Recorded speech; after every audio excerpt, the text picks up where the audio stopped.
Well, it's been 6 months and 6,000 miles since I bought this new Land Cruiser First Edition, and since it's made in Japan, everything is great, right? No. It is not. So since I'm having some issues with this Land Cruiser and it's ready for its first service maintenance at my dealership, I'm gonna go over with you guys what I'm gonna have them fix, hopefully, while it's there for its first 5K service. So the first two issues, guys, are gonna be on the exterior. One of them being the brakes. For some reason, when I put this vehicle into reverse, when we haven't driven it in a while, it sounds like this.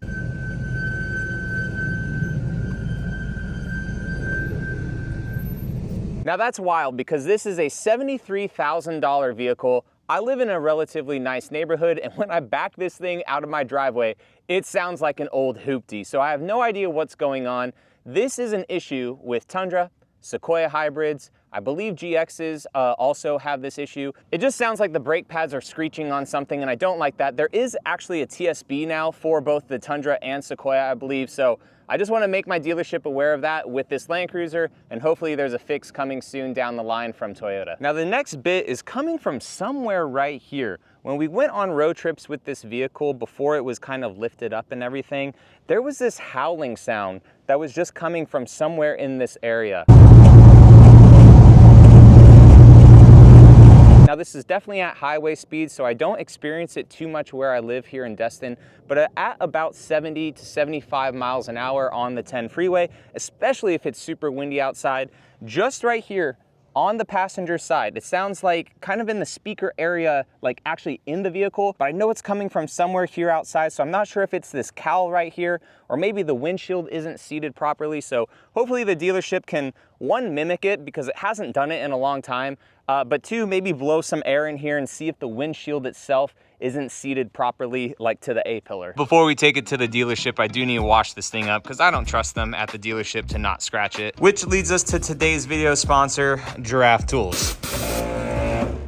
So this is their Grand Falls retractable pro power washer with a 100-foot hose, which makes washing the Land Cruiser actually pretty easy. What I like to do first is get some degreaser, get all those bugs off from our road trip, go ahead and hose all that degreaser off, grab the included foam cannon, and then don't do this, guys.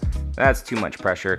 Little bit easier on it, and then lather it all up with some foam. I was actually really surprised how well this little cannon put the soap onto the Land Cruiser. And then I like to start from the top, work my way down, make sure we get those Relations race wheels. Getting all the soap off is super easy because this thing outputs 3,300 PSI and 1.6 gallons per minute. And then the cleanup's super easy compared to my old one. Just let all the water out of the gun, pull this thing like this, and it starts to feed itself really, really quickly. And then there's a little spot here too for the gun right in the back. So for the average individual to use this and have it completely hooked up in the garage, it's pretty awesome. Giraffe Tools, thank you guys so much for sponsoring the video. If you guys enjoyed this product after me showcasing how I washed my own Land Cruiser, I will leave a link and all the information in the description for you guys, and also the pinned comment. Back to the video.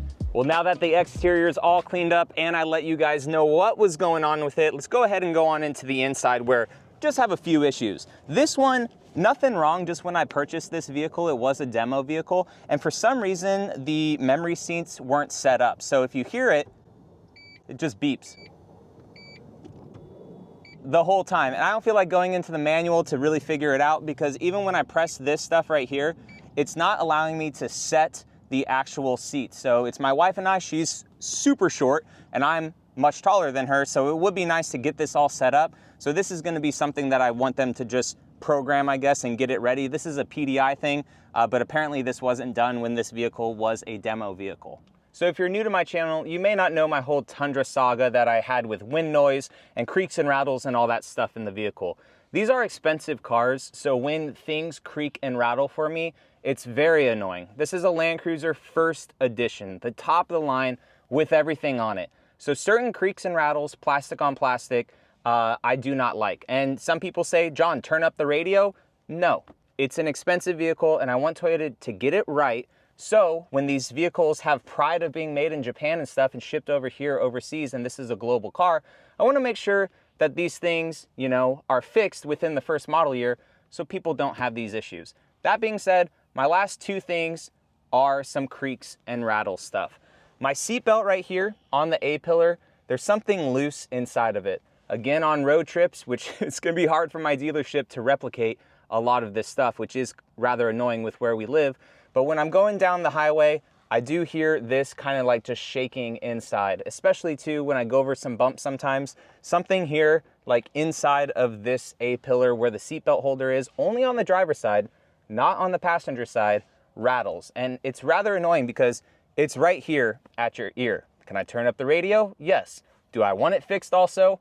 Yes. And now the last bit of rattles comes to both back doors. Both of these back doors have this ticking noise right here and back here. But it seems like this plastic right here to this plastic right here on a lot of these doors of these new vehicles may have a tolerance that Toyota says it's acceptable for, but for some reason, going over bumps and stuff, it is a prominent tick tick that you hear. I'm gonna take this mic off also, kind of shake the door panel, and you'll be able to hear this right here and some ticking of some potential loose plastic or something back up in here. All right, so I hope you guys can hear this. I'm gonna put my hand right here in the center to hear it, but I'm just gonna kind of shake the door to mimic like road vibration. So that's right there, and then same with right here.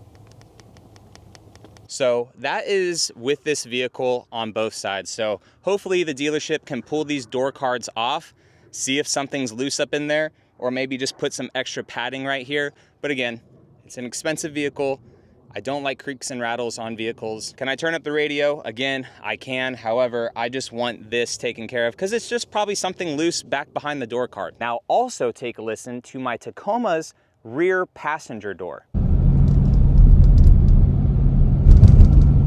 I don't know if this is gonna be a thing, and I hope not with Toyota moving forward. But aside from those ticking, rattling sounds, needing the memory seat done, that annoying screech while it's in reverse, and also that wind noise stuff, I'm gonna leave my truck or this Land Cruiser at the dealership for however long they need it. That is the beauty and why I do this on YouTube for you guys. So if you guys are encountering issues with your Land Cruiser reversing, or I know there's a bunch of you that are having that same window noise as well, as I mentioned that in my first video about it, I'm the guinea pig. So I'm gonna leave it at the dealership for you guys for a week, 2 weeks, however it needs long for my dealership to go up the chain of command and stuff like that, to figure this out for this vehicle, and then hopefully give a solution for everyone else that has these cars as well, so their vehicle doesn't have to be at the dealership as long.